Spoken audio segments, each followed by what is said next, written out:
There are some things I don't know about my past, and I don't know about you. Are there things that you don't know about your own past?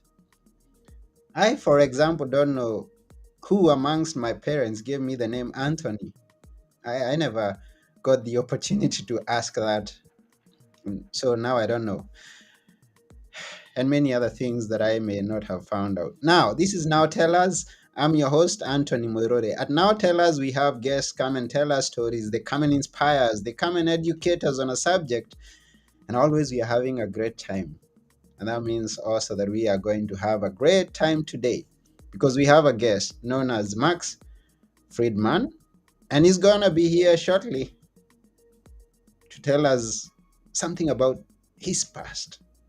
But we're going to find out together with you. So, why don't you join me as we go together to meet Max? But before we go, please remember to share this episode with all your friends. If you have a question, ask it. We will try to answer it as best as we can during the show. If you just want to say hi or make a comment, we appreciate feedback and we thank you in advance.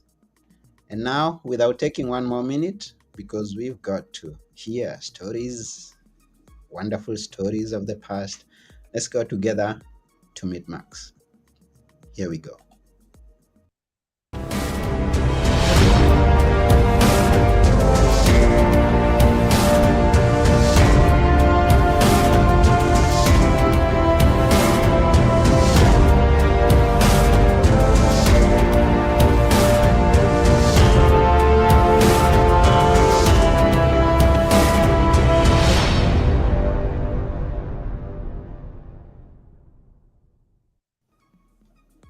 Hi, Max. Hi, how are you? I'm fine. How are you? I'm doing well. Wonderful. Welcome to Now Tell Us. Thank you. We are honored to have you here.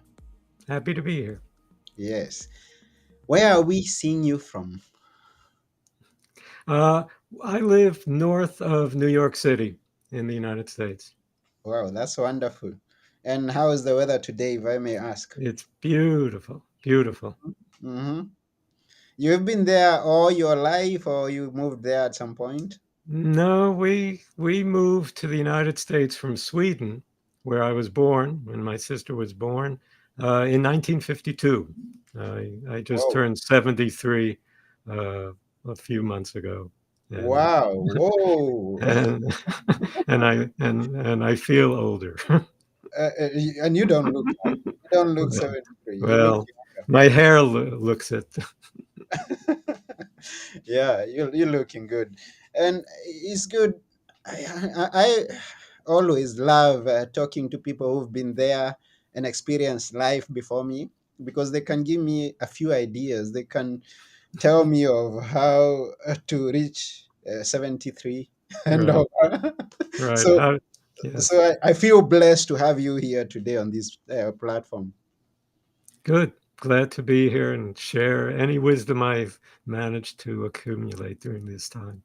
Yeah, and after I told our episode, what don't you know about your own past? And I know there is a past that you got not to know when you're growing up, and we'll be delighted to learn more. And even before we go there, I would like to highlight the fact to someone who's listening or watching. Max is an author, but he's going to tell us more about of what he's done, where he's coming from. Are you an author all your life, or what were you doing before you came there?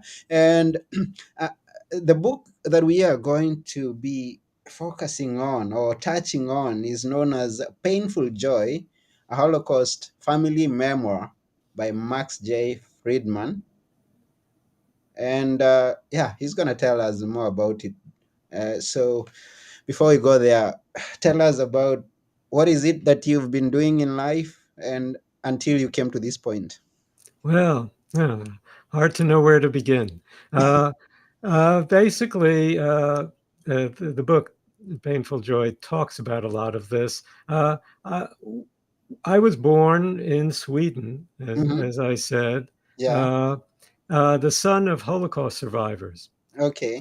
So my parents had met after they were liberated from the concentration camps, uh, where they had spent most of the years during World War II, Mm-hmm. and they had lost everybody in their families, their first families, and my sister and I became their second family, Okay. and we had a difficult life.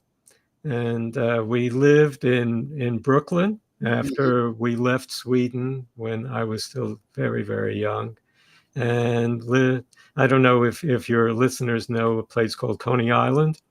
Coney Island is an area that's an amusement park Mm-hmm. in Brooklyn, in the southern part of New York City, Okay. and we lived across the street from beautiful rides, roller coasters, and all kinds of wonderful things. And we were never allowed to go on any rides. Mm. Uh, my parents had many fears that came from their time growing up and then being losing all their relatives during the war, Mm-hmm. and so we became treasures that they had to keep safe. Mm. And some of that was a good thing, and some of that was not a good thing Mm-hmm. because they transmitted a lot of their fears to us. But one of the things we couldn't do was go on any rides, any amusement park rides. So we're living across the street from wonderful places, and we couldn't go on anything. Mm. Uh, but we ended up growing up somehow. And the book talks about their lives because we knew very little about their lives. So we knew very little about what happened to them. All we knew was that our lives were not normal, and they Mm. were not normal. Mm-hmm. They had nightmares and terrors, what are now called PTSD, uh, and they suffered from that their entire lives. And uh, we had to take care of them. In a sense, we became their child parents because they had a very hard time taking care of us. Mm-hmm. From the time we were little, Okay. we heard these stories from my mother and virtually nothing from my father, and so there were secrets Mm-hmm. uh, around our lives, and it took me most of my life to decide that I wanted to find out more. Uh, Mm-hmm. as what are called second generation Holocaust survivors, the children of Holocaust survivors have to survive their parents' survival. Mm. So the book, Painful Joy, talks about that. And I only started writing that book about 7 years ago. And it took me 5 years to write it and to find out who my parents were, what happened to them, Mm-hmm. and who I became as a result of that. Wow. Now, what really triggered you to want to find out more about that, about their past and how they came to be how they were? Yeah, well, it actually was a question that my grandson asked me. Mm. He was about 8 years old, and he had, I don't know, he was a little kid, and he was just sort of having some issues around growing up, Mm-hmm. as we all do. Mm-hmm. And so I had started to tell him a little bit about surviving, Okay. and that my parents were called survivors.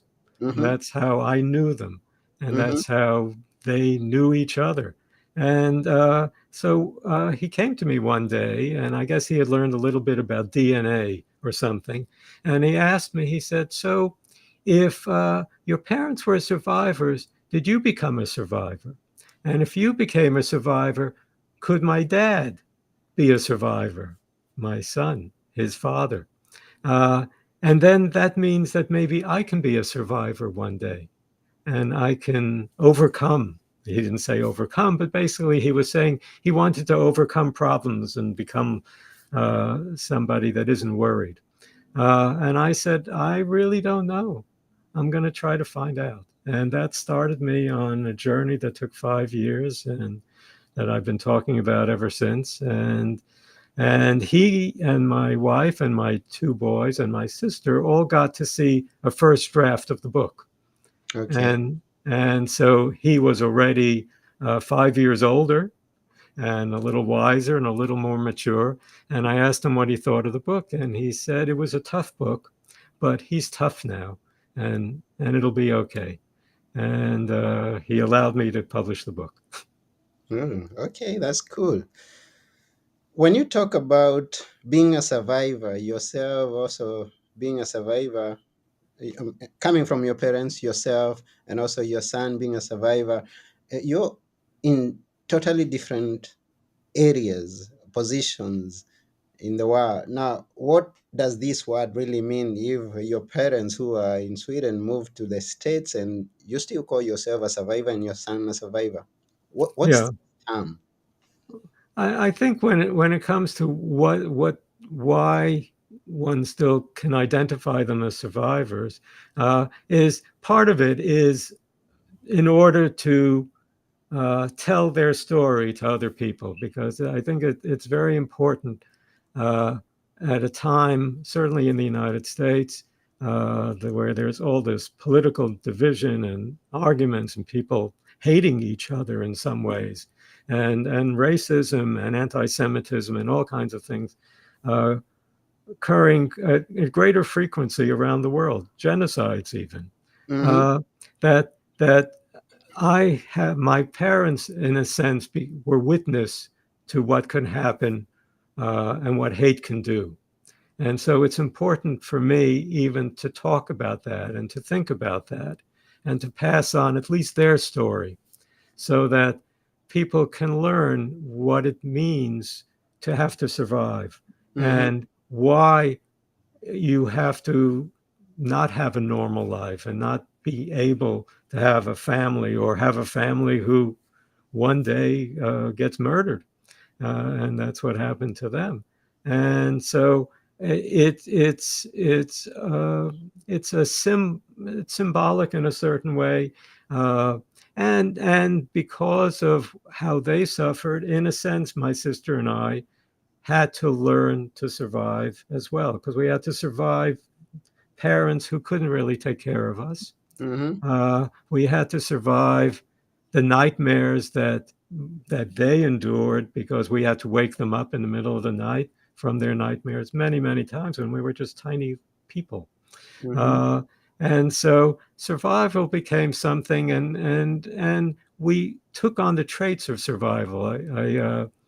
I once talked to a psychiatrist who uh, who I was working. I spent most of my life writing, mm-hmm, uh, sometimes freelance writing. I have a master's in journalism, and writing stories about other people. I worked for a large corporation, being sort of their chief writer. And I worked for public television in the United States for Bill Moyers. I don't know if you're uh, viewers are familiar, but Bill Moyers was a journalist, and I worked for him as well. And so during the course of my work, we were asked to go and talk to a psychiatrist about our work problems. You know, how can we become better at what we do, and how can we overcome issues that we might face? mm-hmm, And so I brought a problem, which was basically my boss, who was a crazy person, and I talked about how I tried to deal with him.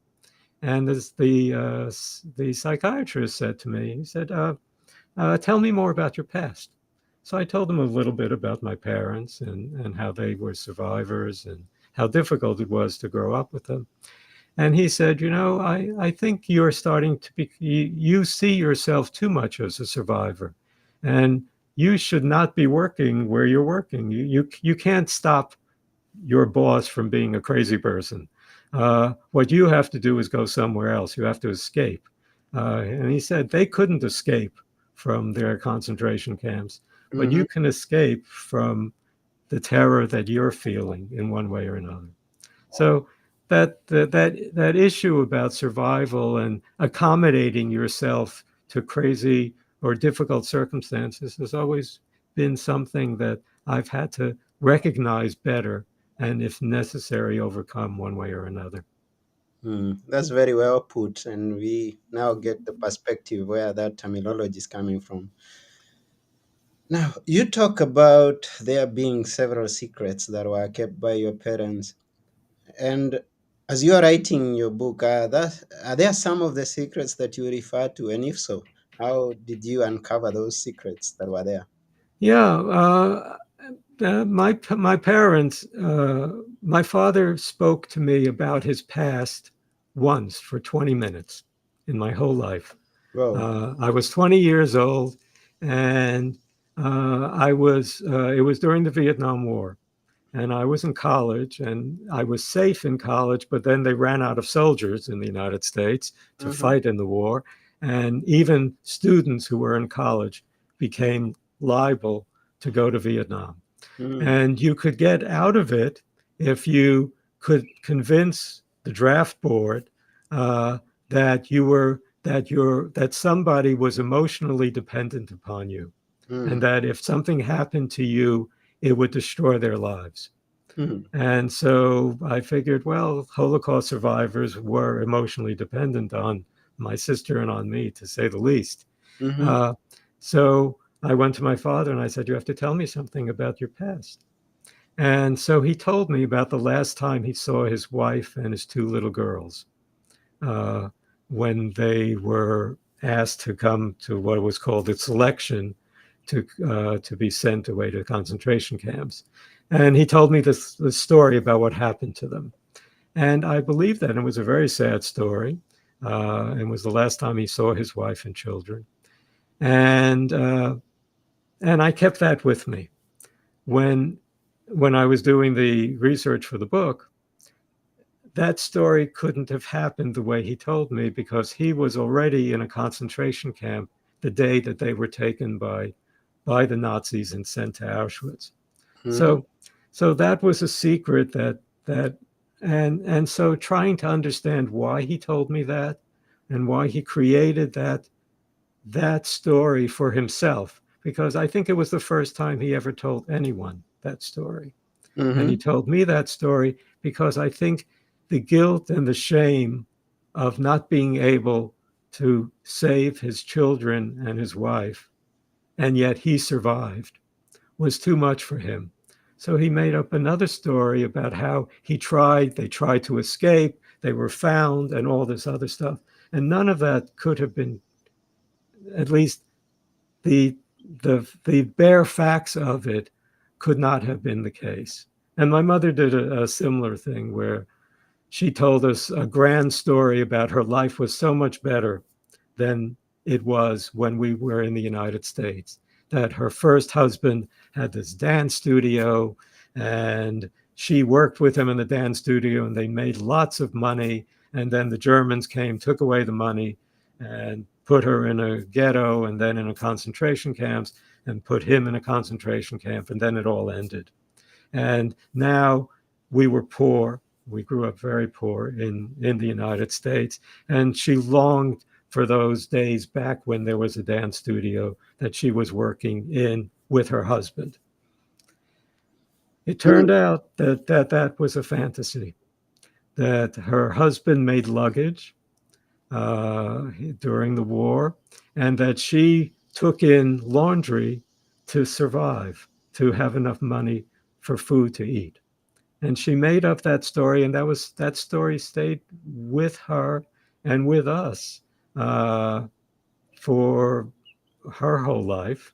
And but I discovered that in fact, in papers and in archives that I found, that in fact she was a laundress, and she washed other people's clothes, and that her husband made luggage and worked in a little luggage store. Uh, and that they made almost no money. And I even found where they lived, and it was in a tenement. And so those were the secrets, and they created those secrets because I think it was the only way that they could survive their past and and survive even their present. Wow. Oh, what a story. What a story. Now, your father was married before. Your mother also was married before. What? How do they connect, and where from which side are you coming from, you and your sister? Yeah. So they were the last concentration camp that they were in. There was a famous one called Bergen-Belsen. It's where Anne Frank died. Uh, and they actually, my mother was there the same time that Anne Frank was there. So Bergen-Belsen was a horrible, horrible place. And my father survived a death march from the camp he was in Germany to Bergen-Belsen toward the end of the war. And then they were liberated by the British in April of 1945. And the Swedes sent their Red Cross to Bergen-Belsen to a camp that was set up outside of Bergen-Belsen for the survivors. And there were about 60,000 people in this camp, and uh, the Swedes took about 6,000 of them to Sweden to recuperate. And so they put them in other camps called alien camps, but nicer ones. Uh, but and then my mother and father met in one of those alien camps, and I think they very much wanted each of them to start a family. My father had two little girls. My mother had just been married before the war began, Hmm. and so survivors often uh, met each other in these camps and married very quickly. And they knew each other for, I found a love letter that my father had written because he was trying to get help to come to the United States. And he wrote to a lawyer who was helping refugees. And the letter said that he had met this woman who became my mother 3 days before, and they were fell in love. And they and he wanted to know how he could help them because they were going to live together whether or not they were ever even allowed to marry, if they could not find, because they still had some hope that their first family somehow survived. They had no information about it. My father was told by somebody that he saw his wife and children taken into the gas chambers, actually in Auschwitz. But my mother last heard that her husband was in Buchenwald and didn't survive. But they didn't know for sure. But it was this whole idea that they needed to start again and as quickly as possible. And the first person who seemed like a good candidate for either of them was good enough. And so they married shortly thereafter. The cover of Painful Joy shows them, and it's about the cover picture was taken by, I guess, somebody 6 months after uh, they met each other and about 6 months before they married. And there they are, uh, and very atypical for them because they I don't think they ever were on a motorcycle since that picture was taken. Okay. How did you settle? And this is quite an interesting story, and thank you for sharing it with us. How did you settle on the title Painful Joy? Yeah, Painful Joy, because I was looking for a title, of course, and I was doing some research, and there I came across a poem, and it was a poem that was written in the Middle Ages by a Jewish poet, and it was translated and was in a prayer book that was published in the 1950s in the U.S., and it was called Painful Joy. And the poem was basically about what happens to love when it's touched by death. And I thought of, in a certain way, theirs was a very unusual love story, to say the least, but it certainly had been touched by death. And it changed even the love that they had for each other into, I don't know, a different kind of love. And so I wanted to to show that in some way. And the book starts with my father talking about finding this woman in Sweden who he and how they fell in love. And the interesting thing about both of them is that my sister and I, rarely saw love. We felt love from them to us, Mm-hmm. but we rarely saw love between them, except and so the doing my research, actually, the best surprise that I got was finding the love letter, that to see that at the beginning there was love. Mm-hmm. And indeed, at the end, when both of them were old, my father had Alzheimer's, and my mother took care of him by herself. Uh, that there was love there again. So at the beginning and at the end, at least. Mm. And I can, and maybe even also my listeners, try to imagine how this happens. It's a challenge to be in love with someone who's been through some challenges, and you're in a good position now. The kind of challenge that two people are going through, who has seen the worst in their own lives, and then they come together and they've got to face life together and work it out together. It's not such an easy thing, I guess. I believe it's not such a Right. thing.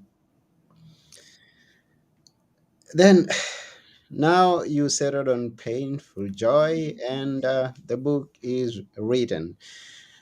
We used the term survival before, and would you consider it a good terminology or a bad terminology to call someone a survivor, or to Well, come, yeah, yeah. someone to be a survivor? Yeah. I mean, it's an interesting thing because I think I wrote the book in part because I wanted to show my grandson, and we also have a little granddaughter. Uh, but I wanted to show them and to my own children and their my sister's children, uh, that so that that their great grandparents, or and my parents, their grandparents, uh, were more than survivors. That was the idea for the book, was that what could they have been if it weren't for the Holocaust? What could they have become if it weren't for losing their first families, uh, being put in concentration camps, barely, being able to eat, becoming survivors? Mm, Because when I lived with them, and until I started writing the book, really, I always saw them in a fairly one-dimensional way, that they were screwed up. Their their lives were never going to be normal. They were never going to be normal, and that's what a survivor is. Uh, and I wanted to say to myself and to our family that you can overcome becoming a survivor only. mm-hmm, And what that psychiatrist told me is that I could overcome a one-dimensional view of oneself, and see other possibilities, and so I try to find out who they could have become, who were they before this terrible thing happened to them. mm, And that was really the point of the book. And then, so half of the book, half of Painful Joy, talks about them. mm-hmm, The other half of the book talks about my sister and me living with them, and what was that like, and what good things happened, and what silly or even bad things happened, just to give a much more multidimensional view of surviving, and the possibilities that people can do, and different kinds of survivors, different ways of surviving as well. I mean, mm, I'm sure they had different ways of surviving even in the camps, but even afterwards. Uh, so that survival is a fraught term. I mean, it has a lot of meaning, and a lot of different meaning to a lot of people. mm, Uh, at the simplest for me, I like to still say I'm a second generation survivor, because I think it's important to tell their story. On the other hand, I don't want to just be a survivor. mm. We get it. And it's important to tell your story. Thank you once again for sharing your story with us. And I Sure. believe people are going to get the book. It's available on Amazon. You can go and search Painful Joy by Max J. Friedman. We are almost coming to the end of this show, but maybe let me ask you this. How easy or how difficult was it putting this book together for you? Yeah, it was very difficult because the records, so many of them had been destroyed during the war. Uh, so that was difficult, and it was difficult to find out things. I mean, when you go again, these are painful memories that are dredged up, and that you didn't know about, but you have a feeling, going to Auschwitz, the concentration camp, and being told that where you walk on the ground in Auschwitz is actually you're walking on the ashes of well over 1 million bodies that were burned in Auschwitz after they were killed. And Mm, then understanding that my father's wife, first wife, and his two little girls were, I was walking on them in a certain way.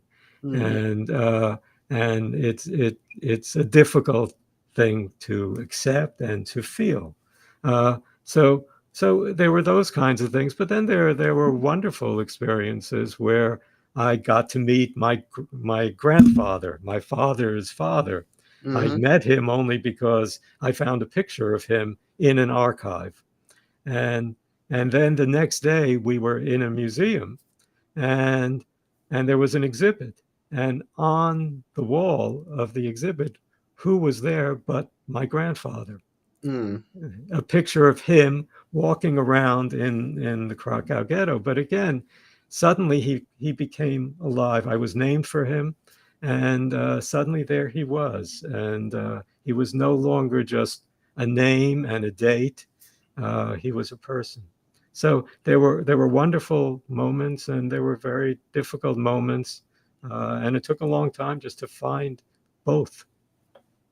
mm.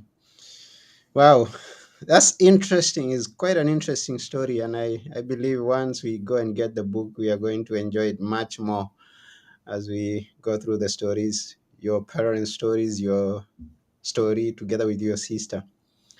Now, the question was, what don't you know about your own past? And this goes to the viewers and the listeners. What don't you know about your own past? Have you tried to find out some secrets? And could you write a book about it? I don't know. If someone is thinking about that, what would you advise someone to go about it? Like looking for his past, writing a book. What advice would you give someone like that? I think you have to steel yourself and understand that there'll be good things that you learn, and there'll be some very difficult things that you learn. Uh, but I would certainly suggest that if someone can, you don't have to write a book, but to find, and first thing is to talk to parents, talk to relatives, and I mean, I didn't ask any questions of my parents ever. So they passed away, and then I was reconstructing their lives on my own. So if you have an opportunity to actually ask a question of somebody who hasn't told you very much, uh, be sensitive, because there probably is a reason why they haven't told you very much. Mm, But even after that, just plead with them. Say, I need to know. Getting even 20 minutes with my father was a beginning, mm, and it was up to me to fill in the spaces. And I think people who like genealogy do this kind of stuff. I never was excited about the idea of finding out, the 18 million relatives I never knew or anything like that. But if you have a reason, I think it'll spur you on, and it'll make you try to be more and more creative in how you discover your past, and by knowing your past, you understand something about yourself. mm. Thank you for that. We really appreciate you for that. No, anytime. Yeah, so as we come to the end of this show, before we go, we'd like maybe there's someone out there who's interested in following up with you, learning more, knowing what other things you've written. Or, I mean, I don't know, people have different questions. And when you have an opportunity to ask them, then you use that opportunity. How can they follow you? How can Yeah. they? So the easiest thing you could do is, I was very proud of myself at my advanced age to build my own website. So there's a website, www.maxfriedman, one one word, .net. It's Mm-hmm. on the screen there. And and that website is a lot about the book, but it's also a lot about me, and it's a lot about the times that all this takes place. And there are excerpts from the book, and there's an opportunity for you on many of the pages not only to know where to get the book, but to actually send me notes, you and questions, whatever you like, comments, and if you just fill in the thing and fill in the form and hit send, I will answer you very quickly, and hopefully help you in one way or another, or explain something from the book or just from that period of time that I've learned that might be of interest. Mm-hmm. Yeah, so you've got it, you've had it. Now you can follow up with Max Friedman to learn more. But before we go, I'll ask him one thing. Now you've been there, you've experienced it, you've done a lot of things. Leave us a few words of wisdom on general life. A few words, and then we'll be gone. Uh, I think my biggest wisdom was something I got in from studying Buddhism, and that is what's called patient acceptance. And patient acceptance essentially means that if you can't do something about it, you have to learn to accept it and say, this is how it is. And then use your vision of reality to make that acceptable. So we create our own realities. The reality is very subjective. Mm-hmm. And so you can create a reality that is wonderful or a reality that is horrible. It's how you view it. And some things you can control and some things you can't control. And again, it's how you view that. And if you can do that, not only will you be a saint, but even less than a saint, you'll be a person that appreciates life a little bit more. Yeah, thank you very much. We can only change what it's possible for us, and what's not possible, you've just got to accept it. That's right. I think so. Thank you very much for those words. And we really appreciate you and the time that you've spent with us. Thank you very much. Oh, thank you. It's a delight to talk about all this. Yeah. Wow. So this has been Now Tell Us. I have been your host, Anthony Moirore. Together with our guest, Max Friedman, we're saying go and find out a little bit about your past. Appreciate that, which is good.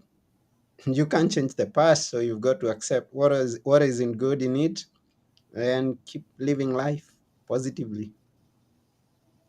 Bye for now. Goodbye. Bye.